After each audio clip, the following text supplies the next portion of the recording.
ਸਤਿ ਸ਼੍ਰੀ ਅਕਾਲ। ਤੁਸੀਂ ਜੁੜੇ ਹੋਏ ਹੋ ਪੰਜਾਬੀ ਰੇਡੀਓ USA ਦੇ ਨਾਲ ਤੇ ਮੈਂ ਹਾਂ ਪ੍ਰਵੀਨ ਸ਼ਰਮਾ ਲੈ ਕੇ ਹਾਜ਼ਰ ਹਾਂ ਪ੍ਰੋਗਰਾਮ ਅਪਡੇਟ ਅਮਰੀਕਾ।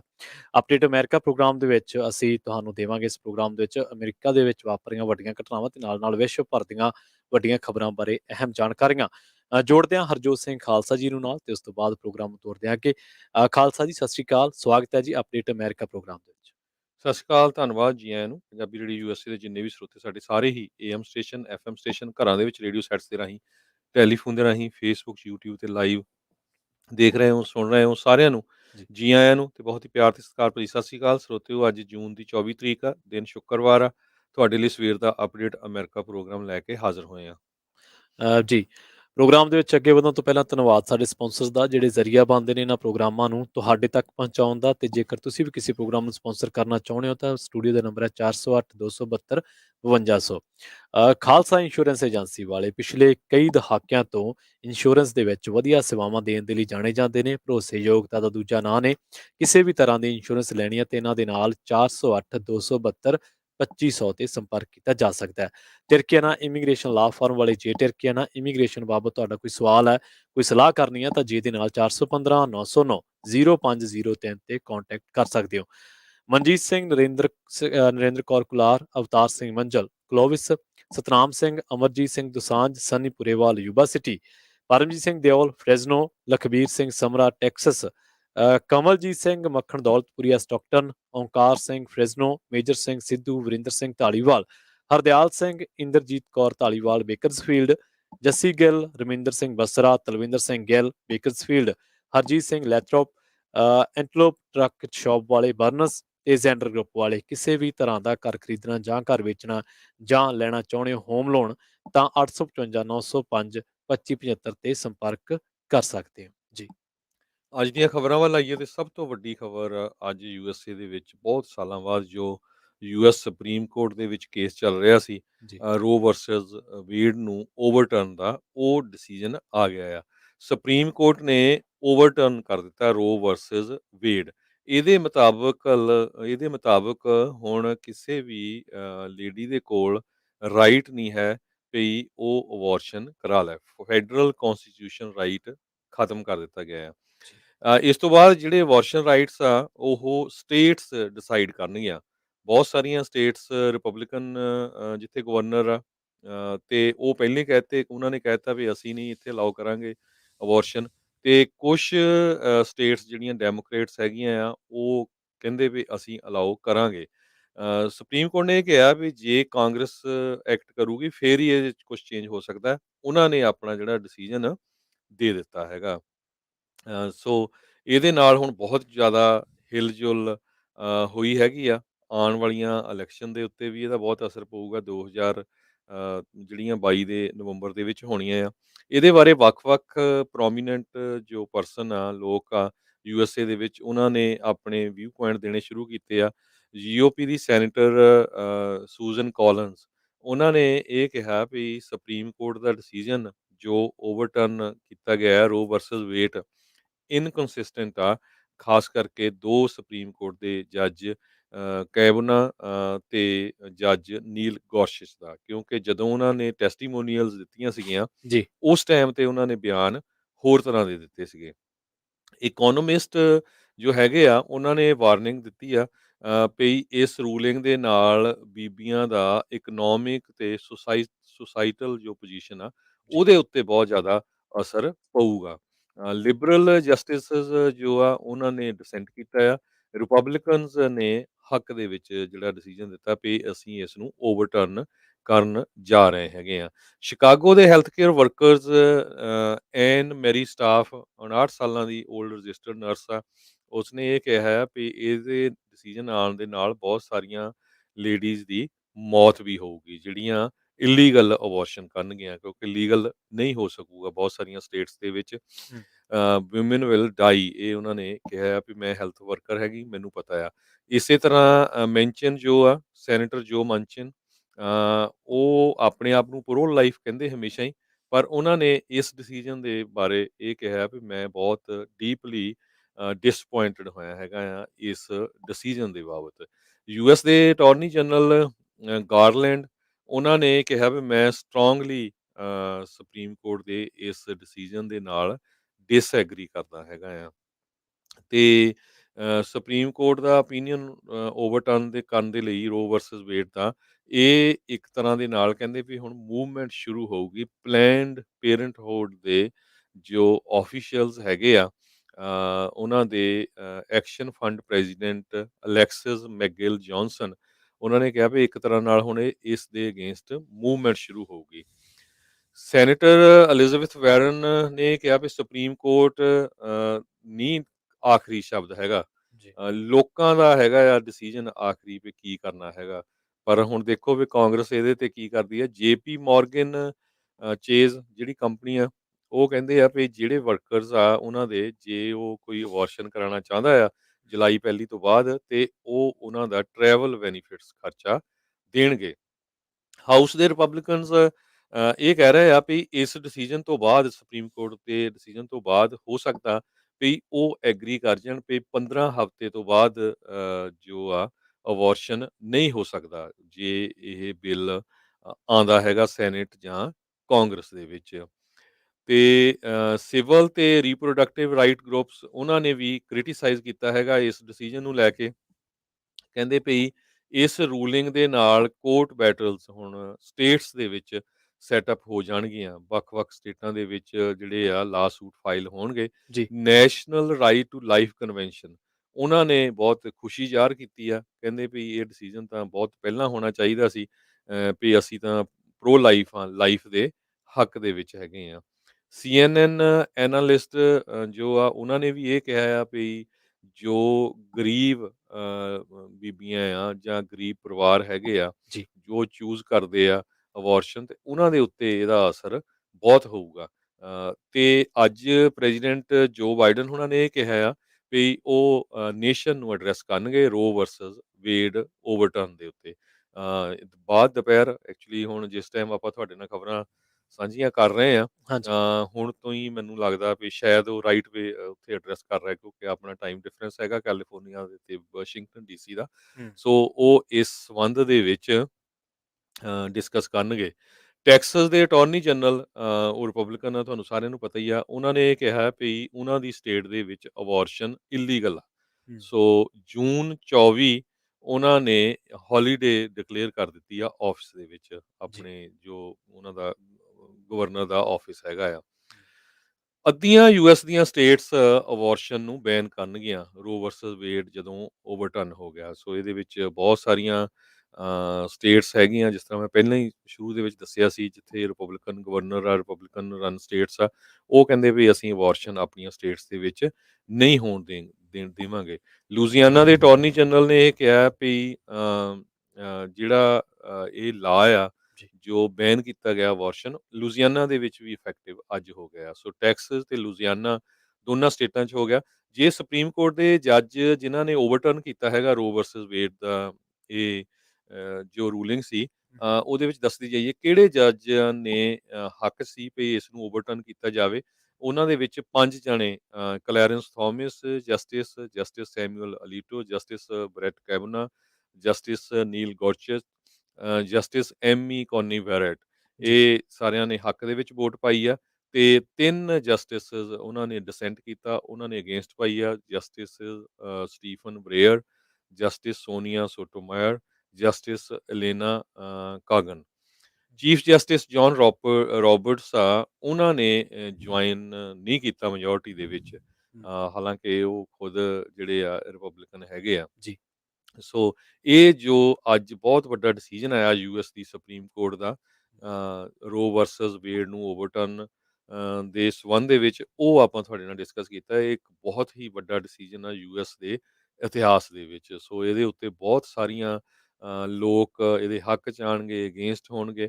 ਸੋ ਇਹ ਆਉਣ ਵਾਲੇ ਸਮੇਂ ਦੇ ਵਿੱਚ ਜ਼ਰੂਰ ਤੁਹਾਨੂੰ ਆਪਾਂ ਅਪਡੇਟ ਕਰਦੇ ਰਹਾਂਗੇ। ਜੀ ਅਗਲੀ ਖਬਰ ਆ ਰਹੀ ਹੈ ਜੀ ਗਵਾਂਢੀ ਮੁਲਕ ਤੋਂ, ਮੈਕਸੀਕੋ ਤੋਂ। ਮੈਕਸੀਕੋ ਦੇ ਜਲੈਸਕੋ ਸਟੇਟ ਦੇ ਵਿੱਚ ਪੁਲਿਸ ਤੇ ਜਿਹੜੇ ਜਰਾਇਮ ਪੇਸ਼ਾ ਲੋਕ ਨੇ, ਉਹਨਾਂ ਦੇ ਵਿਚਾਲੇ ਮੁਕਾਬਲਾ ਹੋਇਆ। 13 ਲੋਕਾਂ ਦੀ ਮੌਤ ਹੋਈ ਹੈ। ਇੱਕ ਪੁਲਿਸ ਅਫੀਸ਼ੀਅਲ ਨੇ ਦੱਸਿਆ ਕਿ ਇਹ ਜਿਹੜੀ ਮੁਕਾਬਲਾ ਹੋਇਆ, ਇਹ ਸਾਲਟੋ ਸ਼ਹਿਰ ਦੇ ਵਿੱਚ ਹੋਇਆ। 9 ਜਿਹੜੇ ਗੁੰਡੇ ਕਹਿ ਲਓ ਜਾਂ ਗੈਰ ਸਮਾਜੀ ਅਨਸਰ ਕਹਿ ਲਓ, ਉਹ ਮਾਰੇ ਗਏ ਆ ਤੇ 4 ਪੁਲਿਸ ਅਫਸਰ ਜਿਹੜੇ ਆ ਇਸ ਦੇ ਵਿੱਚ ਮਾਰੇ ਗਏ ਆ। ਗਵਰਨਰ ਐਨਰਿਕ ਅਲਫਾਰੋ ਨੇ ਇਸ ਗੱਲ ਦੀ ਪੁਸ਼ਟੀ ਵੀ ਕੀਤੀ ਹੈ ਤੇ ਉਹਨਾਂ ਨੇ ਕਿਹਾ ਕਿ ਪੁਲਿਸ ਨੂੰ ਇਸ ਗੱਲ ਦੀ ਜਾਣਕਾਰੀ ਮਿਲੀ ਸੀ ਕਿ ਸੇਫ ਹਾਊਸ ਦੇ ਵਿੱਚ 2 ਲੋਕਾਂ ਨੂੰ ਅਗਵਾ ਕਰਕੇ ਰੱਖਿਆ ਹੋਇਆ, ਹਥਿਆਰ ਵੀ ਉੱਥੇ ਢੋਏ ਜਾ ਰਹੇ ਆ ਤੇ ਉਸ ਤੋਂ ਬਾਅਦ ਪੁਲਿਸ ਜਿਹੜੀ ਆ ਉੱਥੇ ਕਾਰਵਾਈ ਕਰਨ ਗਈ ਸੀ ਤੇ ਜਿਹੜਾ ਮੁਕਾਬਲਾ ਉੱਥੇ ਸ਼ੁਰੂ ਹੋ ਗਿਆ ਸੀ। ਤੇ ਉਹ ਕਹਿੰਦੇ ਕਿ ਪਹਿਲਾਂ ਜਿਹੜੇ ਆ ਜਿਨ੍ਹਾਂ ਨੇ ਅਗਵਾ ਕਰਕੇ ਰੱਖਿਆ ਹੋਇਆ ਸੀਗਾ 2 ਜਣਿਆਂ ਨੂੰ, ਉਹਨਾਂ ਨੇ ਪੁਲਿਸ ਉੱਤੇ ਫਾਇਰਿੰਗ ਕੀਤੀ ਸੀਗੀ ਤੇ ਫਿਰ ਪੁਲਿਸ ਨੇ ਜਵਾਬੀ ਕਾਰਵਾਈ ਕੀਤੀ ਤੇ 9 ਜਿਹੜੇ ਦੋਸ਼ੀ ਆ ਉਹ ਮਾਰ ਦਿੱਤੇ ਗਏ। ਇਹਨਾਂ ਦੇ ਨਾਲ ਇੱਕ ਔਰਤ ਵੀ ਜਿਹੜੀ ਹੈ ਸ਼ਾਮਲ ਸੀਗੀ, ਪਰ ਮੁਕਾਬਲੇ ਦੇ ਵਿੱਚ 4 ਪੁਲਿਸ ਅਫਸਰ ਜਿਹੜੇ ਆ ਉਹ ਵੀ ਮਾਰੇ ਗਏ ਜਾਂ ਸ਼ਹੀਦ ਹੋ ਗਏ ਕਹਿ ਲਓ। ਪੁਲਿਸ ਨੇ ਕੁਛ ਬੰਦਿਆਂ ਨੂੰ ਅਰੈਸਟ ਵੀ ਕੀਤਾ ਨੇੜੇ-ਤੇੜੇ ਦੇ ਇਲਾਕਿਆਂ ਤੋਂ, ਹਥਿਆਰ ਕਹਿੰਦੇ ਬਹੁਤ ਵੱਡੀ ਗਿਣਤੀ ਦੇ ਵਿੱਚ ਜ਼ਬਤ ਕੀਤੇ ਗਏ ਆ। ਤੇ 2022 ਦੀ ਸ਼ੁਰੂਆਤ ਤੋਂ ਲੈ ਕੇ ਹੁਣ ਤੱਕ 10 ਪੁਲਿਸ ਮੁਲਾਜ਼ਮ ਜਿਹੜੇ ਆ ਉਹ ਮਾਰੇ ਜਾ ਚੁੱਕੇ ਇਸੇ ਤਰ੍ਹਾਂ ਦੀਆਂ ਹਿੰਸਕ ਘਟਨਾਵਾਂ ਦੇ ਵਿੱਚ। ਤੇ ਮੈਕਸੀਕੋ ਦੇ ਵਿੱਚ 2006 ਤੋਂ ਹਾਲਾਤ ਜਿਹੜੇ ਆ ਉਹ ਜ਼ਿਆਦਾ ਖਰਾਬ ਹੋ ਗਏ ਆ। 2006 ਦੇ ਵਿੱਚ ਇੱਕ ਵਾਰੀ ਸਥਿਤੀ ਇਹੋ ਜਿਹੀ ਬਣ ਗਈ ਸੀ ਜਦੋਂ ਡਰੱਗ ਮਾਫੀਆ ਦੇ ਖਿਲਾਫ ਜਿਹੜਾ ਲੜਨ ਦੇ ਲਈ ਇੱਕ ਵਾਰੀ ਆਰਮੀ ਨੂੰ ਵੀ ਮੋਰਚੇ ਤੇ ਜਿਹੜਾ ਉਹ ਉਤਾਰਿਆ ਗਿਆ ਸੀਗਾ। ਉਸ ਤੋਂ ਬਾਅਦ ਹੁਣ ਜਿਹੜੇ ਇਲਾਕੇ ਦੇ ਵਿੱਚ ਇਹ ਘਟਨਾ ਹੋਈ ਹੈ, ਗੋਲੀਬਾਰੀ ਹੋਈ ਹੈ, ਉਹ ਇਲਾਕਾ ਕਹਿੰਦੇ ਵੀ ਡਰੱਗ ਡੀਲਰਾਂ ਤੇ ਗੈਂਗਵਾਰ ਕਰਨ ਵਾਲਿਆਂ ਦਾ ਗੜ੍ਹ ਮੰਨਿਆ ਜਾਂਦਾ ਹੈ ਤੇ ਇੱਥੇ ਪੁਲਿਸ ਤੇ ਨਸ਼ੀਲੀਆਂ ਚੀਜ਼ਾਂ ਦਾ ਜਿਹੜੇ ਕਾਰੋਬਾਰ ਕਰਦੇ ਆ, ਉਹਨਾਂ ਦੇ ਨਾਲ ਹਮੇਸ਼ਾ ਹਿੰਸਕ ਝੜਪਾਂ ਹੁੰਦੀਆਂ ਜਿਨ੍ਹਾਂ ਨੂੰ ਕਿਹਾ ਜਾਂਦਾ ਜਲਿਸਕੋ ਨਿਊ ਜਨਰੇਸ਼ਨ ਕਾਰਟਲ। ਉਹਦੇ ਗਰੁੱਪ ਆ ਜਿਹੜੇ ਉਹਨਾਂ ਦੇ ਨਾਲ ਆਮ ਹੀ ਹਿੰਸਕ ਝੜਪਾਂ ਜਿਹੜੀਆਂ ਹੁੰਦੀਆਂ ਰਹਿੰਦੀਆਂ। ਹੁਣ ਤੱਕ ਪੂਰੇ ਮੈਕਸੀਕੋ ਦੇ ਬਾਰੇ ਆਂਕੜੇ ਕੱਢ ਕੇ ਦੇਖੇ ਤਾਂ ਇਹਨਾਂ ਮੁਕਾਬਲਿਆਂ ਦੇ ਵਿੱਚ ਜਿਹੜੇ ਪੁਲਿਸ ਨਾਲ ਡਰੱਗ ਕਾਰਟਲ ਦੇ ਹੁੰਦੇ ਨੇ ਜਾਂ ਹੋਰ ਹਥਿਆਰਾਂ ਦੀ ਜਿਹੜੀ ਸਪਲਾਈ ਕਰਦੇ ਲੋਕ ਉਹਨਾਂ ਦੇ ਹੁੰਦੇ ਨੇ, ਤਾਂ 3 ਲੱਖ ਤੋਂ ਜ਼ਿਆਦਾ ਜਿਹੜੇ ਲੋਕ ਆ ਇਹਨਾਂ ਮਾਮਲਿਆਂ ਦੇ ਵਿੱਚ ਮਾਰੇ ਜਾ ਚੁੱਕੇ, ਜਿਨ੍ਹਾਂ ਦੇ ਵਿੱਚ ਇੱਕ ਗਿਣਤੀ ਪੁਲਿਸ ਅਫੀਸ਼ੀਅਲਸ ਦੀ ਵੀ ਆ। ਜੀ। ਅਗਲੀ ਗੱਲ ਵੱਲ ਚਲੀਏ। ਅੱਜ ਯੂਐਸ ਦੀ ਸੈਨੇਟ ਨੇ ਇੱਕ major gun control bill pass ਕਰ ਦਿੱਤਾ ਆ। ਕਹਿੰਦੇ ਦਹਾਕਿਆਂ ਬਾਅਦ ਇਹ ਬਿੱਲ ਪਾਸ ਹੋਇਆ ਆ। ਜੀ। ਸੈਨੇਟ ਨੇ 65 ਵੋਟਾਂ ਹੱਕ ਵਿੱਚ 33 ਅਗੇਂਸਟ ਬਾਈਪਾਰਟੀਸ਼ਨ ਗਨ ਕੰਟਰੋਲ ਬਿੱਲ ਆ ਉਹਦੇ ਸਬੰਧ ਦੇ ਵਿੱਚ ਪਾਈਆਂ ਆ। 30 ਸਾਲਾਂ ਬਾਅਦ ਇਦਾਂ ਦਾ ਬਿੱਲ ਕੋਈ ਯੂਐਸ ਦੀ ਸੈਨੇਟ ਦੇ ਵਿੱਚ ਪਾਸ ਹੋਇਆ ਆ, ਖਾਸ ਕਰਕੇ ਗਨ ਕੰਟਰੋਲ ਨੂੰ ਲੈ ਕੇ। ਰਿਪਬਲਿਕਨ ਸੈਨੇਟਰ ਜੌਨ ਕੋਰਿਨਨ ਜੋ ਟੈਕਸਸ ਦੇ ਆ, ਉਹਨਾਂ ਨੇ ਨੈਗੋਸ਼ੀਏਸ਼ਨਸ ਕੀਤੀਆਂ ਸੀਆਂ ਡੈਮੋਕ੍ਰੈਟਿਕ ਸੈਨੇਟਰ ਕ੍ਰਿਸ ਮਰਫੀ ਕਨੈਟੀਕਟ ਦੇ, ਉਹਨਾਂ ਦੇ ਨਾਲ ਸੈਨੇਟ ਫਲੋਰ ਦੇ ਉੱਤੇ। ਤੇ ਕਹਿੰਦੇ ਵੀ ਜਿਹੜੀਆਂ ਮੇਜਰ ਸ਼ੂਟਿੰਗਸ ਹੋਈਆਂ ਪਿਛਲੇ ਦਿਨਾਂ ਦੇ ਵਿੱਚ ਗਰੋਸਰੀ ਸਟੋਰ ਤੇ ਬਫਲੋ 'ਚ ਹੋਈ ਸੀ, ਨਿਊਯਾਰਕ 'ਚ ਐਲੀਮੈਂਟਰੀ ਸਕੂਲ ਯੂਵਾਲਡੇ, ਟੈਕਸਸ ਦੇ ਵਿੱਚ ਜਿਹਦੇ ਨਾਲ 31 ਲੋਕਾਂ ਦੀ ਮੌਤ ਹੋਈ ਸੀ, ਬਫਲੋ 'ਚ ਤੇ ਟੋਟਲ ਮਿਲਾ ਕੇ 19 ਜਿਹੜੇ ਬੱਚੇ ਸੀ ਟੈਕਸਸ 'ਚ ਜਿਨ੍ਹਾਂ ਦੀ ਮੌਤ ਹੋਈ ਸੀ। ਉਹਨਾਂ ਨੇ ਕਿਹਾ ਵੀ ਜੇ ਸਾਰਾ ਕੁਛ ਸਾਡੀਆਂ ਅੱਖਾਂ ਸਾਹਮਣੇ ਹੋਇਆ, ਜੇ ਅਸੀਂ ਕੁਛ ਨਹੀਂ ਕਰਦੇ ਹੈਗੇ, ਇਹ ਬਹੁਤ ਮਾੜੀ ਗੱਲ ਆ। ਸਾਡੀ ਰਿਸਪੋਂਸੀਬਿਲਿਟੀ ਕੀ ਹੈਗੀ ਆ ਅਮਰੀਕਨ ਲੋਕਾਂ ਦੀ ਸੇਫਟੀ ਦੇ ਲਈ। ਸੋ ਹੁਣ ਇਹ ਬਿੱਲ ਸੈਨੇਟ 'ਚੋਂ ਪਾਸ ਹੋ ਕੇ ਹਾਊਸ ਸਪੀਕਰ ਨੈਂਸੀ ਪਲੋਸੀ ਉਹਨਾਂ ਦੇ ਕੋਲ ਜਾਊਗਾ। ਉੱਥੇ ਨੈਂਸੀ ਪਲੋਸੀ ਹੁਣਾਂ ਦੀ ਮੈਜੋਰਟੀ ਹੈਗੀ ਹਾਊਸ ਦੇ ਵਿੱਚ, ਮੋਸਟ ਪ੍ਰੋਬਬਲੀ ਇਹ ਬਿੱਲ ਪਾਸ ਹੋ ਜਾਊਗਾ। ਜੀ। ਜਦ ਕਿ ਮਿਨੋਰਟੀ ਲੀਡਰ ਕੈਵਿਨ ਮੈਕਾਰਥੀ ਉਹਨਾਂ ਨੇ ਇਹ ਕਿਹਾ ਵੀ ਜੋ ਰਿਪਬਲਿਕਨਸ ਉਹਨਾਂ ਦੇ ਸਾਥੀ ਹੈਗੇ ਆ, ਉਹਨਾਂ ਨੂੰ ਇਸ ਬਿੱਲ ਦੇ ਅਗੇਂਸਟ ਵੋਟ ਪਾਣੀ ਚਾਹੀਦੀ ਹੈਗੀ ਆ। ਇਸ ਬਿੱਲ ਦੇ ਵਿੱਚ ਬਹੁਤ ਜ਼ਿਆਦਾ ਕੁਛ ਤਾਂ ਨਹੀਂ ਕਵਰ ਹੈਗਾ ਜੋ ਪ੍ਰੈਜ਼ੀਡੈਂਟ ਜੋ ਬਾਈਡਨ ਚਾਹੁੰਦੇ ਸੀ, ਪਰ ਫਿਰ ਵੀ ਕਾਫੀ ਚੀਜ਼ਾਂ ਜਿਹੜੀਆਂ ਹੈਗੀਆਂ ਉਹਦੇ ਨਾਲ ਅਸਰ ਹੋਊਗਾ। ਜੋ ਮਾਸ ਸ਼ੂਟਿੰਗਸ ਹੁੰਦੀਆਂ ਹੈਗੀਆਂ ਉਹਨਾਂ ਦੇ ਉੱਤੇ ਹੋ ਸਕਦਾ ਵੀ ਕੁਛ ਨਾ ਕੁਛ ਘੱਟ ਹੋਵੇ। 28 ਸਾਲਾਂ ਬਾਅਦ ਜੋ ਦੋਨਾਂ ਪਾਰਟੀਆਂ ਦੇ ਬਾਈਪਾਰਟੀਸ਼ਨ ਮੈਂਬਰਸ ਆਫ ਕਾਂਗਰਸ ਜੀ। ਇਕੱਠੇ ਹੋਏ ਆ ਇਸ ਮੁੱਦੇ ਦੇ ਉੱਤੇ। ਰਿਪਬਲਿਕਨਸ ਜਿਨ੍ਹਾਂ ਨੇ ਵੋਟ ਪਾਈ ਆ ਇਸ ਬਿੱਲ ਦੇ ਹੱਕ ਦੇ ਵਿੱਚ, ਡੈਮੋਕ੍ਰੇਟ ਤਾਂ ਸਾਰਿਆਂ ਨੇ ਪਾਈ ਆ। ਰਿਪਬਲਿਕਨ ਸੈਨੇਟਰ ਰॉय ਬਲੰਟ, ਰਿਚਰਡ ਵਰ, ਸ਼ੈਲੀ ਮੂਰ ਕਪੀਟੋ, ਬਿਲ ਕਸੀਡੀ, ਸੂਜ਼ਨ ਕਾਲਿੰਸ, ਜੌਨ ਕੋਰਨੀਅਨ, ਜੋਨੀ ਅਰਨਸਟ, ਲਿੰਡਸੇ ਗ੍ਰੈਮ, ਮਿਚ ਮਕੋਨਲ ਨੇ ਵੀ ਇਹਨਾਂ ਦੇ ਹੱਕ 'ਚ ਪਾਈ ਆ, ਲੀਜ਼ਾ ਮਰਕੋਸਕੀ, ਰੌਬ ਪੋਰਟਮੈਨ, ਮਿਟ ਰੋਮਨੀ, ਟੌਮ ਟਿਲਸ, ਪੈਟ ਟੂਮੇ ਤੇ ਟੌਡ ਯੰਗ। ਜੀ। ਇਹਨਾਂ ਸਾਰਿਆਂ ਨੇ ਇਹ ਜੋ ਰਿਪਬਲਿਕਨਸ ਆ ਇਸ ਹੱਕ ਦੇ ਵਿੱਚ ਵੋਟ ਪਾਈ ਹੈਗੀ ਆ। ਜੀ। ਜੀ। ਅਗਲੀ ਖਬਰ ਜਿਹੜੀ ਆ ਪੱਛਮੀ ਵਰਜੀਨੀਆ ਤੋਂ ਆ। ਬੀਤੇ ਦਿਨੀ ਇੱਕ ਹੈਲੀਕਾਪਟਰ ਹਾਦਸਾ ਹੋ ਗਿਆ ਸੀਗਾ ਤੇ ਉਹਦੇ 'ਚ 6 ਵਿਅਕਤੀ ਮਾਰੇ ਗਏ ਸਨ। ਉਸ ਤੋਂ ਬਾਅਦ ਇਹਦੀ ਜਾਂਚ ਚੱਲ ਰਹੀ ਹੈ, ਉਸੇ ਖਬਰ ਦੇ ਵਿੱਚ ਅਪਡੇਟ ਜਿਹੜੀ ਹੈ ਉਹ ਇਹ ਆ ਰਹੀ ਹੈ ਕਿ ਲੁਗਾਨ ਕਾਉਂਟੀ ਦਫ਼ਤਰ ਦੇ ਜਿਹੜੇ ਸੰਚਾਲਨ ਨੇ ਮੁਖੀ ਰੇ ਬ੍ਰਾਇੰਟ ਐਮਰਜੈਂਸੀ ਪ੍ਰਬੰਧਨ ਬਾਰੇ, ਤਾਂ ਉਹ ਦੱਸਦੇ ਆ ਵੀ ਵੀਅਤਨਾਮ ਯੁੱਗ ਦਾ ਹੈਲੀਕਾਪਟਰ ਲੁਗਾਨ ਹਵਾਈ ਅੱਡੇ ਦੇ ਨਾਲ ਸੰਬੰਧਿਤ ਸੀਗਾ। ਇੱਥੋਂ ਨੇ ਉਡਾਨ ਭਰੀ ਸੀਗੀ ਤੇ ਇਹਦਾ ਜਿਹੜਾ ਵਰਤੋਂ ਕੀਤੀ ਜਾਂਦੀ ਹੈ ਉਹ ਸੈਰ ਸਪਾਟੇ ਦੀਆਂ ਉਡਾਣਾਂ ਦੇ ਲਈ ਕੀਤੀ ਜਾਂਦੀ ਹੈ। ਤੇ ਡਿਪਟੀ ਡਾਇਰੈਕਟਰ ਸੋਨਿਆ ਪੋਰਟਰ ਨੇ ਦੱਸਿਆ ਵੀ ਹੈਲੀਕਾਪਟਰ ਜਿਹੜਾ ਹਾਦਸਾ ਹੋਇਆ ਇਹਦੇ ਵਿੱਚ ਸਾਰੇ ਜਿਹੜੇ ਸਵਾਰ ਸੀਗੇ 6 ਜਾਣੇ, ਉਹਨਾਂ ਦੀ ਮੌਤ ਹੋ ਗਈ ਹੈ। ਸੰਘੀ ਹਵਾਬਾਜ਼ੀ ਪ੍ਰਸ਼ਾਸਨ ਨੇ ਵੀ ਇਹਦੀ ਬਾਬਤ ਜੋ ਜਾਂਚ ਕੀਤੀ ਹੈ, ਉਹ ਕਹਿੰਦੇ ਕਿ BUH-1B ਜਿਹੜਾ ਹੈਲੀਕਾਪਟਰ ਆ ਇਹ ਲੁਗਾਨ ਕਾਉਂਟੀ ਦੇ ਵਿੱਚ ਰੂਟ ਨੰਬਰ 17 ਦੇ ਨੇੜੇ ਹਾਦਸਾਗ੍ਰਸਤ ਹੋ ਗਿਆ ਸੀਗਾ। ਤੇ ਜਿਹੜੇ ਰੇ ਬ੍ਰਾਇੰਟ ਆ ਉਹ ਦੱਸਦੇ ਆ ਕਿ ਜਿਹੜੀ ਸੜਕ ਹੈ ਫਿਰ ਇਹਨੂੰ 24 ਘੰਟਿਆਂ ਦੇ ਲਈ ਬੰਦ ਰੱਖਿਆ ਜਾ ਸਕਦਾ ਜਿੱਥੇ ਇਹ ਹਾਦਸਾ ਵਾਪਰਿਆ। ਤੇ ਸੰਘੀ ਹਵਾਬਾਜ਼ੀ ਪ੍ਰਸ਼ਾਸਨ ਅਤੇ ਕੌਮੀ ਟਰਾਂਸਪੋਰਟ ਸੁਰੱਖਿਆ ਬੋਰਡ ਵੱਲੋਂ ਜਿਹੜਾ ਇਸ ਮਾਮਲੇ ਦੀ ਜਾਂਚ ਆ ਉਹ ਕੀਤੀ ਜਾ ਰਹੀ ਹੈ। ਜੀ। ਅਗਲੀ ਖਬਰ ਵੱਲ ਚਲੀਏ ਤੇ ਅੱਜ ਆਪਾਂ ਇਜ਼ਰਾਈਲ ਤੋਂ ਆ ਰਹੀ ਆ। ਇਜ਼ਰਾਈਲ ਨੇ ਵੈਲ ਨੋਨ ਜਰਨਲਿਸਟ ਸ਼ਰੀਨ ਅਬੂ ਅਕਲੇ ਜੀ। ਉਹਨਾਂ ਦੀ ਗੋਲੀ ਮਾਰ ਕੇ ਹੱਤਿਆ ਕਰ ਦਿੱਤੀ ਸੀ। ਅੱਜ ਯੂਐਨ ਨੇ ਵੀ ਕਨਫਰਮ ਕਰ ਦਿੱਤਾ ਹੈ ਵੀ ਯੂਐਨ ਦੇ ਆਫਿਸ ਹਿਊਮਨ ਰਾਈਟਸ ਗਰੁੱਪ ਵੱਲੋਂ ਵੀ ਅਲ ਜਜ਼ੀਰਾ ਦੇ ਜਰਨਲਿਸਟ ਸ਼ਰੀਨ ਅਬੂ ਅਕਲੇਸ਼ ਜੋ ਕਿ ਅਮਰੀਕਾ ਦੀ ਰਹਿਣ ਵਾਲੀ ਸੀ, ਹੂੰ। ਉਹ ਇੱਕ ਜੋ ਉੱਥੇ ਕਸ਼ਮਕਸ਼ ਚੱਲ ਰਹੀ ਸੀ ਇਜ਼ਰਾਈਲੀ ਆਰਮੀ ਤੇ ਪਲਸਤੀਨੀਅਨ ਦੇ ਵਿੱਚ, ਉਸ ਨੂੰ ਕਵਰ ਕਰ ਰਹੀ ਸੀ, ਜੀ। ਜਿਸ ਸਮੇਂ ਉਹਨਾਂ ਨੇ ਜਾਣਬੁੱਝ ਕੇ ਇਹਦੇ ਗੋਲੀਆਂ ਮਾਰ ਦਿੱਤਾ ਤੇ ਗੋਲੀਆਂ ਮਾਰੀਆਂ ਤੇ ਇਸ ਦੀ ਮੌਤ ਹੋ ਗਈ। ਯੂਐਨ ਹਿਊਮਨ ਰਾਈਟਸ ਆਫਿਸ ਦੇ ਸਪੋਕਸਪਰਸਨ ਰਵੀਨਾ ਸ਼ਾਮਦਸਨੀ ਉਹਨਾਂ ਨੇ ਸਟੇਟਮੈਂਟ ਜਾਰੀ ਕੀਤੀ ਆ। ਕਹਿੰਦੇ ਵੀ ਅਸੀਂ 100% ਸ਼ੋਰ ਹਾਂ ਵੀ ਇਜ਼ਰਾਈਲ ਨੇ ਗੋਲੀ ਮਾਰ ਕੇ ਇਸ ਜਰਨਲਿਸਟ ਦੀ ਜਿਹੜੀ ਹੱਤਿਆ ਕੀਤੀ ਹੈਗੀ ਆ, ਕਿਉਂਕਿ ਇਹ ਬਹੁਤ ਮਾੜੀ ਗੱਲ ਹੈਗੀ ਆ। ਇਹ ਜੋ ਜਰਨਲਿਸਟ ਸੀ ਉਸ ਜੋ ਇਜ਼ਰਾਈਲੀ ਰੇਡ ਕਰ ਰਹੇ ਸੀ ਪਲਸਤੀਨੀਅਨ ਲੋਕਾਂ ਦੇ ਉੱਤੇ, ਤੇ ਉਸ ਨੂੰ ਕਵਰ ਕਰ ਰਹੀ ਸੀ ਜਿਸ ਟਾਈਮ ਤੇ ਇਹਦੇ ਗੋਲੀਆਂ ਮਾਰੀਆਂ ਗਈਆਂ। ਅੱਬੂ ਅਕਲੇਸ਼ 51 ਸਾਲਾਂ ਦੀ ਪਲਸਤੀਨੀਅਨ ਅਮਰੀਕਨ ਬੀਬੀ ਆ, ਜਿਸ ਦੀ ਮਈ 11 ਨੂੰ ਇਜ਼ਰਾਈਲ ਦੀ ਫੌਜ ਵੱਲੋਂ ਗੋਲੀਆਂ ਮਾਰ ਕੇ ਵੈਸਟ ਬੈਂਕ ਦੇ ਵਿੱਚ ਹੱਤਿਆ ਕਰ ਦਿੱਤੀ ਗਈ ਸੀ। ਪਹਿਲਾਂ ਇਜ਼ਰਾਈਲ ਦੇ ਮਿਲਟਰੀ ਤੇ ਪ੍ਰਾਈਮ ਮਿਨਿਸਟਰ ਨੈਫਤਾਲੀ ਬੈਨਟ ਨੇ ਇਹ ਕਿਹਾ ਆ ਵੀ ਪਾਲਸਤੀਨੀਅਨ ਦੀ ਗੋਲੀਆਂ ਦੇ ਨਾਲ ਹੋ ਸਕਦਾ ਆ ਇਸ ਜਰਨਲਿਸਟ ਦੀ ਮੌਤ ਹੋਈ ਆ, ਪਰ ਇਹ ਸਾਰਾ ਕੁਝ ਝੂਠ ਹੀ ਨਿਕਲਿਆ ਤੇ ਹੁਣ ਯੂਐਨ ਨੇ ਵੀ ਕਨਫਰਮ ਕਰ ਦਿੱਤਾ ਹੈ ਵੀ ਇਜ਼ਰਾਈਲ ਇਸ ਦੇ ਲਈ ਜ਼ਿੰਮੇਵਾਰ ਆ। ਜੀ। ਇਹ ਖਬਰਾਂ ਦੇ ਅਪਡੇਟ ਅਮਰੀਕਾ ਦੇ ਇਸ ਬੁਲੇਟਿਨ ਦੇ ਵਿੱਚ ਆਪਾਂ ਹਮੇਸ਼ਾ ਗੱਲਬਾਤ ਜਦੋਂ ਵਰਲਡ ਨਿਊਜ਼ ਦੇ ਸੈਗਮੈਂਟ ਦੇ ਵਿੱਚ ਜਾਈਦਾ ਤੇ ਚੀਨ ਦੇ ਵਿੱਚ ਜਿਹੜੇ ਹੜ੍ਹ ਆਏ ਆ ਉਹਨਾਂ ਦੀ ਗੱਲਬਾਤ ਕਰਦੇ ਰਹਿੰਦੇ ਆ, ਉਸ ਬਾਬਤ ਤੁਹਾਨੂੰ ਜਾਣਕਾਰੀਆਂ ਦਿੰਦੇ ਰਹਿੰਦੇ ਆ।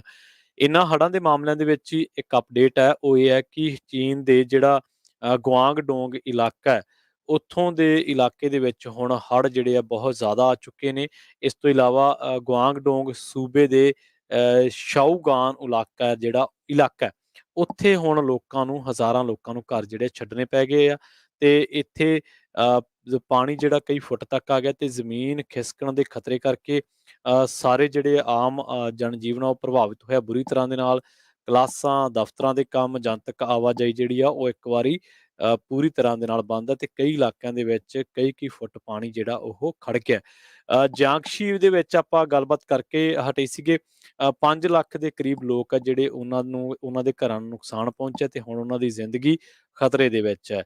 ਸ਼ਾਓਗੁਆਨ, ਹੇਯੂਆਨ ਅਤੇ ਮੇਜ਼ਹੋਊ ਸ਼ਹਿਰਾਂ ਦੇ ਵਿੱਚ ਵੀ ਕਾਫੀ ਨੁਕਸਾਨ ਹੋਇਆ ਤੇ ਇਹ ਗੁਆਂਗਡੋਂਗ ਦੇ ਹੀ ਸ਼ਹਿਰ ਜਿਹੜੇ ਨੇ ਹੈਗੇ ਨੇ ਸਟੇਟ ਦੇ, ਤੇ ਭਾਰੀ ਮੀਂਹ ਕਰਕੇ ਹੁਣ ਇਹਨਾਂ ਸ਼ਹਿਰਾਂ ਦੇ ਕੁਝ ਹਿੱਸਿਆਂ ਦੇ ਵਿੱਚ ਸੜਕਾਂ ਟੁੱਟ ਗਈਆਂ ਨੇ। ਜੇਜਿਆਂਗ ਇਲਾਕਾ, ਉੱਥੇ ਬਚਾਅ ਅਮਲੇ ਨੇ ਜਦੋਂ ਪਾਣੀ ਦੇ ਵਿੱਚ ਫਸੇ ਲੋਕਾਂ ਨੂੰ ਕਿਸ਼ਤੀਆਂ ਦੇ ਨਾਲ ਬਾਹਰ ਕੱਢਣ ਦੀ ਕੋਸ਼ਿਸ਼ ਕੀਤੀ ਸੀ ਤਾਂ ਉਹਨਾਂ ਨੂੰ ਭਾਰੀ ਜੱਦੋਜਹਿਦ ਜਿਹੜੀ ਆ ਉਹ ਕਰਨੀ ਪਈ ਸੀ ਤੇ ਬਹੁਤ ਸਾਰੇ ਇਲਾਕੇ ਜੇਜਿਆਂਗ, ਹਿਊਆਨ, ਮਜ਼ਹੂ ਤੇ ਸ਼ਾਓਗੁਆਨ, ਇਸ ਤੋਂ ਇਲਾਵਾ ਜਿਹੜੇ ਹੋਰ ਇਲਾਕੇ ਨੇ ਸ਼ਾਓਗੁਆਨ ਦੇ ਨਾਲ ਲੱਗਦੇ, ਤਾਂ ਇਹ ਉਹ ਇਲਾਕੇ ਨੇ ਜਿੱਥੇ ਇਸ ਵੇਲੇ ਹੜ੍ਹਾਂ ਕਰਕੇ ਜਿਹੜਾ ਆਮ ਜਨਜੀਵਨ ਹੈ ਉਹ ਬੁਰੀ ਤਰ੍ਹਾਂ ਦੇ ਨਾਲ ਪ੍ਰਭਾਵਿਤ ਹੋਇਆ। ਜੀ। ਜੀ। ਅਗਲੀ ਖਬਰ ਵੱਲ ਚੱਲੀਏ ਜੋ ਇਕੋਨਮੀ ਨੂੰ ਲੈ ਕੇ ਆ। ਜਦੋਂ ਤੋਂ ਹੀ ਪਾਵਲ ਜੋ ਫੈਡ ਦੇ ਸੈਕਟਰੀ ਆ, ਉਹਨਾਂ ਨੇ ਇਹ ਕਿਹਾ ਵੀ ਆਪਾਂ ਇੰਟਰਸਟ ਰੇਟ ਪਹਿਲਾਂ ਵੀ ਇਨਕਰੀਜ਼ ਕੀਤੇ ਸੀ, ਇਸ ਹੁਣ ਜੁਲਾਈ ਦੇ ਵਿੱਚ ਵੀ 3 ਕੁਆਟਰ ਬੇਸਿਸ ਪੁਆਇੰਟ ਇਨਕਰੀਜ਼ ਕਰਾਂਗੇ, ਆਪਾਂ ਇਨਫਲੇਸ਼ਨ ਨੂੰ ਫਾਈਟ ਕਰਾਂਗੇ। ਇਹਦਾ ਅਸਰ ਜੌਬਸ ਦੇ ਉੱਤੇ ਬਹੁਤ ਹੋਊਗਾ। ਕਹਿੰਦੇ ਵੀ ਲੇ-ਆਫ ਕਾਫੀ ਹੋ ਸਕਦੀਆਂ, ਅਨਪਲਾਇਮੈਂਟ ਇਹਦੇ ਨਾਲ ਕਾਫੀ ਵਧੂਗੀ। ਜੀ, ਉਹ ਜਿਸ ਹਿਸਾਬ ਨਾਲ ਉਹ ਕਹਿ ਰਹੇ ਆ ਵੀ ਇੰਟਰਸਟ ਰੇਟ ਇਨਕਰੀਜ਼ ਕਰਨਾ ਆ, ਮੌਰਗੇਜ 30 ਈਅਰ ਰੇਟ ਆਲਰੇਡੀ 6% ਦੇ ਕਰੀਬ ਚਲੇ ਗਏ ਆ। ਜੇ 0.75 ਹੋਰ ਇਨਕਰੀਜ਼ ਕਰਦੇ ਅਗਲੇ ਮਹੀਨੇ ਤੇ ਫਿਰ 7 ਦੇ ਲਾਗੇ-ਛਾਗੇ, ਤੇ ਫਿਰ ਉਹ ਸਤੰਬਰ 'ਚ ਕਹਿੰਦੇ ਅੱਧਾ ਪਰਸੈਂਟ ਇਨਕਰੀਜ਼ ਕਰਨਾ ਤੇ ਹੋਰ ਵੀ ਉੱਪਰ ਚਲੇ ਜਾਊਗਾ। ਜੀ, ਕੱਲ ਉਹਨਾਂ ਨੇ ਇੱਕ ਕੁਐਸਚਨ ਆਨਸਰ ਦੇ ਦੌਰਾਨ ਇਹ ਵੀ ਦੱਸਿਆ ਸੀ ਵੀ ਜਿਹੜੇ ਨਵੇਂ ਘਰਾਂ ਦੇ ਬਾਇਰ ਹੈਗੇ ਆ, ਯੰਗ ਲੋਕ ਆ, ਉਹਨਾਂ ਨੂੰ ਮੈਂ ਇਹੀ ਕਹਿਣਾ ਚਾਹੁੰਦਾ ਆ ਵੀ ਜੇ ਘਰ ਖਰੀਦਣਾ ਆ ਹਜੇ ਵੇਟ ਕਰੋ। ਤੁਹਾਨੂੰ ਵੇਟ ਕਰਨੀ ਚਾਹੀਦੀ ਆ, ਕਿਉਂਕਿ ਇਹ ਕਾਫੀ ਅਸਰ ਜੋ ਇੰਟਰਸਟ ਵੱਧ ਰਿਹਾ ਆ, ਉਹਦਾ ਇਕੋਨਮੀ ਦੇ ਉੱਤੇ ਹੋਊਗਾ। ਹੁਣ ਜਿੱਦਾਂ-ਜਿੱਦਾਂ ਇੰਟਰਸਟ ਰੇਟ ਵੱਧ ਰਿਹਾ ਆ, ਉਹਦੇ ਨਾਲ ਬਹੁਤ ਸਾਰੇ ਬਾਇਰਸ ਘਰ ਖਰੀਦਣ ਤੋਂ ਘਰ ਨਹੀਂ ਖਰੀਦ ਸਕਣਗੇ, ਕਿਉਂਕਿ ਇੱਕ ਟਾਈਮ ਦੇ ਉੱਤੇ 2.5 ਜਾਂ 3% ਇੰਟਰਸਟ ਰੇਟ ਸੀ, ਹੁਣ 6 ਹੋ ਗਿਆ, ਡਬਲ ਆਲਮੋਸਟ ਹੋ ਗਿਆ, ਤੇ ਉਹਦੇ ਨਾਲ ਪੇਮੈਂਟ ਦਾ ਬਹੁਤ ਜ਼ਿਆਦਾ ਫ਼ਰਕ ਪੈਂਦਾ ਹੈਗਾ, ਤੇ ਆਉਣ ਵਾਲੇ ਸਮੇਂ 'ਚ ਇੰਟਰਸਟ ਰੇਟ ਹੋਰ ਵਧਣੇ ਹੈਗੇ ਆ। ਬਹੁਤ ਸਾਰੇ ਇਕੋਨੋਮਿਸਟ ਇਹ ਵੀ ਕਹਿ ਰਹੇ ਆ ਵੀ ਦਸੰਬਰ ਤੋਂ ਬਾਅਦ ਘਰਾਂ ਦੀਆਂ ਪ੍ਰਾਈਸਿਸ ਕਾਫੀ ਡਿੱਗਣੀਆਂ ਸ਼ੁਰੂ ਹੋ ਜਾਊਗੀਆਂ, ਕਿਉਂਕਿ ਇੰਟਰਸਟ ਰੇਟ ਵੱਧ ਜਾਊਗਾ, ਸੋ ਬਾਇਰ ਕਾਫੀ ਘਟ ਜਾਣੇ ਆ। ਇਸ ਜਿਹੜੇ ਪਾਵੇਲ ਆ ਫੈਡਰਲ ਰਿਜ਼ਰਵ ਬੋਰਡ ਦੇ, ਉਹਨਾਂ ਦੀ ਕੱਲ੍ਹ ਗੱਲਬਾਤ ਤੋਂ ਬਾਅਦ ਸਟਾਕ ਮਾਰਕੀਟ ਦੇ ਉੱਤੇ ਕਾਫੀ ਅਸਰ ਪਿਆ ਹੈਗਾ। ਡਾਓ ਜੋਨ ਇੰਡਸਟਰੀਅਲ, ਜਿਸ ਟਾਈਮ ਮੈਂ ਤੁਹਾਡੇ ਨਾਲ ਹੁਣ ਅੱਜ ਡਿਸਕਸ ਕਰ ਰਿਹਾ ਹਾਂ, ਜੀ, ਜੀ, 638 ਪੁਆਇੰਟ ਉੱਪਰ ਆ ਅੱਜ। ਕੱਲ੍ਹ ਵੀ ਸਟਾਕ ਮਾਰਕੀਟ ਉੱਪਰ ਗਈ ਸੀ, ਅੱਜ ਬਹੁਤ ਜ਼ਿਆਦਾ ਉੱਪਰ ਗਈ ਆ। Dow Jones industrial 638 point 2.1%, S&P index 2.3%, ਤੇ ਨੈਸਡੈਕ ਕੰਪੋਜ਼ਿਟ ਜੋ ਆ 2.3% ਉੱਪਰ ਗਿਆ ਹੈਗਾ। ਸੋ ਸਟਾਕ ਮਾਰਕੀਟ ਕਾਫੀ ਉੱਪਰ ਗਈ ਆ, ਕਿਉਂਕਿ ਉਹਨਾਂ ਨੂੰ ਲੱਗਦਾ ਆ ਵੀ ਹੁਣ ਇਨਫਲੇਸ਼ਨ ਦੇ ਉੱਤੇ ਹੌਲੀ-ਹੌਲੀ ਕੰਟਰੋਲ ਹੋ ਜਾਊਗਾ। ਜੇ ਮਾਰਗੇਜ ਇੰਡਸਟਰੀ ਦੇ ਨਾਲ ਗੱਲ ਕਰਦੇ ਜਾਈਏ, ਵੈਲਸ ਫਾਰਗੋ ਨੇ ਕਾਫੀ ਲੋਕ ਲੇ-ਆਫ ਕਰ ਦਿੱਤੇ ਆ, ਜੋ ਉਹਨਾਂ ਦੀ ਮਾਰਗੇਜ ਡਿਪਾਰਟਮੈਂਟ ਨੂੰ ਹੈਂਡਲ ਕਰਦੇ ਸੀ। ਹੂੰ, ਲੇ-ਆਫ ਜ਼ੋਰਾਂ-ਸ਼ੋਰਾਂ ਤੇ ਸ਼ੁਰੂ ਹੋ ਗਈ ਹੈਗੀ ਆ। ਜੀ, ਅੱਜ ਬੇਰੀਏ ਦੇ ਇੱਕ ਬਿਜ਼ਨਸ ਜਰਨਲ ਆ, ਸਿਲੀਕਨ ਵੈਲੀ ਬਿਜ਼ਨਸ ਜਰਨਲ, ਉਹਨਾਂ ਨੇ ਬਹੁਤ ਵੱਡਾ ਆਰਟੀਕਲ ਲਿਖਿਆ ਹੈਗਾ। ਕਹਿੰਦੇ ਵੀ ਜਿਸ ਹਿਸਾਬ ਦੇ ਨਾਲ ਟੈਕਨੋਲੋਜੀ ਕੰਪਨੀਆਂ ਦੇ ਵਿੱਚ ਲੇ-ਆਫ ਹੋ ਰਹੀ ਆ, ਇਸ ਦਾ ਬੇਰੀਏ ਦੀ ਇਕੋਨਮੀ ਤੇ ਬਹੁਤ ਵੱਡਾ ਅਸਰ ਪਊਗਾ। ਆਲਰੇਡੀ ਅਸਰ ਕਹਿੰਦੇ ਵੀ ਪਿਛਲੇ ਮਹੀਨਿਆਂ ਤੋਂ ਪੈਣਾ ਸ਼ੁਰੂ ਹੋ ਗਿਆ, ਜਦੋਂ ਤੋਂ ਸਟਾਕ ਮਾਰਕੀਟ ਬਹੁਤ ਡਿੱਗ ਪਈ ਆ, ਜੀ, ਕਿਉਂਕਿ ਲੋਕ ਹੁਣ ਆਪਣੇ ਪੈਸੇ ਘੱਟ ਖਰਚਣਗੇ, ਕਿਉਂਕਿ ਬੇ ਏਰੀਏ ਦੇ ਵਿੱਚ ਮੈਜੋਰਟੀ 'ਚ ਜੌਬਸ ਟੈਕਨੋਲੋਜੀ ਨਾਲ ਰਿਲੇਟਡ ਆ। ਉਹਨਾਂ ਨੂੰ ਬਹੁਤ ਸਾਰੇ ਸਟਾਕ ਕੰਪਨੀਆਂ ਆਫਰ ਕਰ ਦਿੰਦੀਆਂ, ਤੇ ਹੁਣ ਸਟਾਕ ਮਾਰਕੀਟ ਲਗਭਗ 60% ਡਾਊਨ ਚਲੀ ਗਈ ਆ ਪਿਛਲੇ 4 ਮਹੀਨਿਆਂ ਦੇ ਵਿੱਚ। ਜੀ, ਤੇ ਕਹਿੰਦੇ ਭਈ ਆਲਰੇਡੀ ਲੋਕਾਂ ਨੇ ਆਪਣੇ ਗਰੋਸਰੀ ਦੇ ਉੱਤੇ, ਕਾਫੀ ਸ਼ਾਪ ਜਾਂ ਹੋਰ ਇੱਦਾਂ ਦੇ ਜਿਹੜੇ ਰੈਸਟੋਰੈਂਟ ਬਿਜ਼ਨੈਸਿਸ ਆ, ਉਹਦੇ ਤੇ ਮਨੀ ਸਪੈਂਡ ਕਰਨਾ ਘਟਾ ਦਿੱਤਾ ਹੈਗਾ। ਸੋ ਇਹਦਾ ਅਲਟੀਮੇਟਲੀ ਇਹਦੇ ਤੇ ਅਸਰ ਪਊਗਾ। ਸੋ ਲੋਕ ਆਪਣੇ ਘਰਾਂ 'ਚ ਕਹਿੰਦੇ ਖਾਣਾ ਬਣਾਉਣਾ ਸ਼ੁਰੂ ਕਰ ਦਿੱਤਾ ਆ, ਆਪ ਕੰਮ ਕਰਨੇ ਬਹੁਤ ਸ਼ੁਰੂ ਕਰ ਦਿੱਤੇ ਆ। ਸੋ ਬੇ ਏਰੀਏ ਦੇ ਵਿੱਚ ਹੂੰ, ਜੇ ਅਸਰ ਪੈਂਦਾ, ਤਾਂ ਬੇ ਏਰੀਏ ਦੀ ਰੀਅਲ ਸਟੇਟ ਮਾਰਕੀਟ ਤੇ ਵੀ ਇਹਦਾ ਅਸਰ ਪਊਗਾ, ਕਿਉਂਕਿ ਬੇ ਏਰੀਏ ਦੇ ਵਿੱਚ ਮੈਜੋਰਟੀ ਜੋ ਲੋਕ ਘਰ ਖਰੀਦਦੇ ਸੀ, ਉਹ ਟੈਕਨੋਲੋਜੀ ਇੰਡਸਟਰੀ 'ਚ ਜੋ ਕੰਮ ਕਰਦੇ ਸੀ, ਕਿਉਂਕਿ ਦੂਜਿਆਂ ਲਈ ਤਾਂ ਅਫੋਰਡ ਕਰਨਾ ਇੰਨਾ ਔਖਾ ਹੈ, ਕਿਉਂਕਿ ਐਵਰੇਜ ਪ੍ਰਾਈਸ ਆਪਾਂ ਪਿਛਲੇ ਦਿਨਾਂ 'ਚ ਤੁਹਾਡੇ ਨਾਲ ਦੱਸਦੇ ਰਹੇ ਹਾਂ ਵੀ 1.6 1.7 ਮਿਲੀਅਨ ਬੇ ਏਰੀਏ ਦੇ ਵਿੱਚ ਐਵਰੇਜ ਘਰ ਦੀ ਪ੍ਰਾਈਸ ਇਸ ਟਾਈਮ ਤੇ ਹੋ ਚੁੱਕੀ ਹੈਗੀ ਆ। ਜੀ। ਸਮਾਂ ਆਪਣਾ ਸਮਾਪਤੀ ਵੱਲ ਆ ਜੀ, ਅਪਡੇਟ ਅਮਰੀਕਾ ਦੇ ਵਿੱਚ ਜਿਹੜਾ ਹੁਣ ਸਮਾਂ ਸਮਾਪਤੀ ਵੱਲ ਆ। ਖਾਲਸਾ ਜੀ, ਲਈਏ ਜੀ ਫਿਰ ਇਜਾਜ਼ਤ? ਜੀ, ਜੀ, ਸੋ ਬਿਲਕੁਲ ਆਪਾਂ ਸਰੋਤਿਆਂ ਤੋਂ ਇਜਾਜ਼ਤ ਲੈਂਦੇ ਹਾਂ। ਮੇਰੇ ਹਰਜੋਤ ਸਿੰਘ ਖਾਲਸਾ ਵੱਲੋਂ। ਤੇ ਪ੍ਰਵੀਨ ਸ਼ਰਮਾ ਵੱਲੋਂ ਤੁਹਾਨੂੰ ਸਾਰਿਆਂ ਨੂੰ ਪਿਆਰ ਸਤਿਕਾਰ ਸਹਿਤ ਸਤਿ ਸ੍ਰੀ ਅਕਾਲ। ਜੁੜੇ ਰਹੋ ਪੰਜਾਬੀ ਰੇਡੀਓ ਯੂਐਸਏ ਦੇ ਨਾਲ। ਅਗਲਾ ਜਿਹੜਾ ਪ੍ਰੋਗਰਾਮ ਆ ਬਹੁਤ ਜਲਦ ਉਹ ਸ਼ੁਰੂ ਹੋਣ ਜਾ ਰਿਹਾ। ਸ਼ਬਦਾਂ ਦਾ ਪ੍ਰੋਗਰਾਮ ਆ। ਤੁਹਾਡੀਆਂ ਫਰਮਾਇਸ਼ਾਂ ਜਿਹੜੀਆਂ ਨੇ ਤੁਸੀਂ 460 272 5200 ਤੇ ਕਰ ਸਕਦੇ ਹੋ। ਸੋ ਜੁੜੇ ਰਹੋ ਪੰਜਾਬੀ ਰੇਡੀਓ ਯੂਐਸਏ ਦੇ ਨਾਲ, ਤੇ ਆਖਿਰ ਦੇ ਸੋ ਵਿੱਚ ਇੱਕ ਇਸੇ ਵਾਰ ਤਰ੍ਹਾਂ ਬਾਕੀ ਦੇ ਸਾਡੇ ਪ੍ਰੋਗਰਾਮ ਹੁਣ ਜੀ, ਤੋਂ ਬਾਅਦ ਗੁਰਬਾਣੀ ਪ੍ਰੋਗਰਾਮ ਹੋਏਗਾ। ਜੀ। ਫਿਰ ਦੁਪਹਿਰ ਨੂੰ ਜਿਸ ਤਰ੍ਹਾਂ ਗਾਣਿਆਂ ਵਾਲਾ ਪ੍ਰੋਗਰਾਮ ਹੁੰਦਾ ਹੈਗਾ। ਹਾਂਜੀ, ਸੋ 3 ਵਜੇ ਤੁਹਾਡਾ ਸ਼ੋਅ ਹੋਊਗਾ, ਸਾਂਝੀ ਸਾਥ। ਜਿਹਦੇ ਵਿੱਚ ਸਾਂਝੀ ਸਾਥ, ਜਿਹਦੇ ਵਿੱਚ ਅੱਜ ਸਿੱਖ ਕੌਮ ਦੇ ਮਹਾਨ ਹਿਸਟੋਰੀਅਨ ਜਿਹੜੇ ਆ, ਜੀ, ਭਾਈ ਅਜਮੇਰ ਸਿੰਘ ਹੁਣੀ, ਉਹਨਾਂ ਦੇ ਨਾਲ ਤੀਜੀ ਇੰਟਰਵਿਊ ਜੀ, ਭਾਈ ਜਸਵੰਤ ਸਿੰਘ ਖਾਲੜਾ ਜੋ ਸ਼ਹੀਦ ਆ, ਉਹਨਾਂ ਦੇ ਸੰਬੰਧ ਵਿੱਚ ਹੋਊਗੀ, ਕਿਉਂਕਿ 2 ਇੰਟਰਵਿਊਜ਼, ਇੱਕ ਕੱਲ੍ਹ ਤੇ ਇੱਕ ਕੁਛ ਦਿਨ ਪਹਿਲਾਂ ਆਪਾਂ ਕੀਤੀ ਸੀ। ਹੂੰ, ਉਹ ਹੂੰ, ਸੋ ਜੇ ਸਰੋਤੇ ਸਾਡੇ ਮਿਸ ਵੀ ਕਰ ਗਏ ਆ, ਉਹਨਾਂ ਨੂੰ ਸੁਣਿਓ ਜ਼ਰੂਰ, ਕਿਉਂਕਿ ਜੀ, ਉਹਨਾਂ ਨੇ ਸ਼ਹੀਦ ਜਸਵੰਤ ਸਿੰਘ ਖਾਲੜਾ, ਉਹਨਾਂ ਦੇ ਉੱਤੇ ਬੁੱਕ ਲਿਖੀ ਆ। ਉਸੇ ਹੀ ਬੁੱਕ ਦੇ ਸੰਬੰਧ ਦੇ ਵਿੱਚ ਉਹਨਾਂ ਨੇ ਜੋ ਸ਼ਹੀਦ ਜਸਵੰਤ ਸਿੰਘ ਖਾਲੜਾ ਆ, ਉਹਨਾਂ ਦੇ ਬਾਰੇ ਸਾਰੀ ਜਾਣਕਾਰੀ ਦਿੱਤੀ ਹੈਗੀ ਆ। ਸੋ ਜ਼ਰੂਰ ਧਿਆਨ ਨਾਲ ਸੁਣਿਓ। ਇੱਕ ਵਾਰੀ ਫੇਰ ਜਾਂਦੇ-ਜਾਂਦੇ ਜਿੰਨੇ ਵੀ ਸਾਡੇ ਸਰੋਤੇ ਹੈਗੇ ਪੰਜਾਬੀ ਰੇਡੀਓ ਯੂਐਸਏ ਦੇ, ਬੇਨਤੀ ਆ ਵੀ ਸਾਰੇ ਹੀ ਆਪਣੇ ਦੋਸਤਾਂ ਮਿੱਤਰਾਂ ਨੂੰ ਕਹੋ ਵੱਧ ਤੋਂ ਵੱਧ ਪੰਜਾਬੀ ਰੇਡੀਓ ਯੂਐਸਏ ਦੀ ਐਪ ਡਾਊਨਲੋਡ ਕਰੋ। ਫ੍ਰੀ ਐਪ ਆ, ਚਾਹੇ ਤੁਹਾਡੇ ਕੋਲ ਆਈਫੋਨ ਆ ਜਾਂ ਐਂਡਰੋਇਡ ਆ, ਪੰਜਾਬੀ ਰੇਡੀਓ ਯੂਐਸਏ ਉਹਦੇ 'ਚ ਪਾ ਦਿਓ ਤੇ ਤੁਸੀਂ ਐਪ ਡਾਊਨਲੋਡ ਕਰ ਲਓ। ਪੰਜਾਬੀ ਰੇਡੀਓ ਯੂਐਸਏ ਦੇ ਯੂਟਿਊਬ ਚੈਨਲ ਨੂੰ ਸਬਸਕ੍ਰਾਈਬ ਕਰੋ, ਪੰਜਾਬੀ ਰੇਡੀਓ ਯੂਐਸਏ ਦੀ ਫੇਸਬੁੱਕ ਨੂੰ ਸਬਸਕ੍ਰਾਈਬ ਕਰੋ, ਤਾਂ ਕਿ ਤੁਸੀਂ ਮੈਜੋਰਟੀ ਦੇ ਪ੍ਰੋਗਰਾਮ ਕਿਸੇ ਟਾਈਮ ਵੀ ਜਾ ਕੇ ਸੁਣ ਤੇ ਦੇਖ ਸਕਦੇ ਹੋ। ਜੀ, ਤੁਹਾਨੂੰ ਸਾਰਿਆਂ ਨੂੰ ਇੱਕ ਵਾਰ ਫਿਰ ਤੋਂ ਜੀ ਪਿਆਰ, ਸਤਿਕਾਰ, ਸਹਿਤ, ਸਤਿ ਸ਼੍ਰੀ ਅਕਾਲ। ਜੁੜੇ ਰਹੋ ਪੰਜਾਬੀ ਰੇਡੀਓ ਯੂਐਸਏ ਦੇ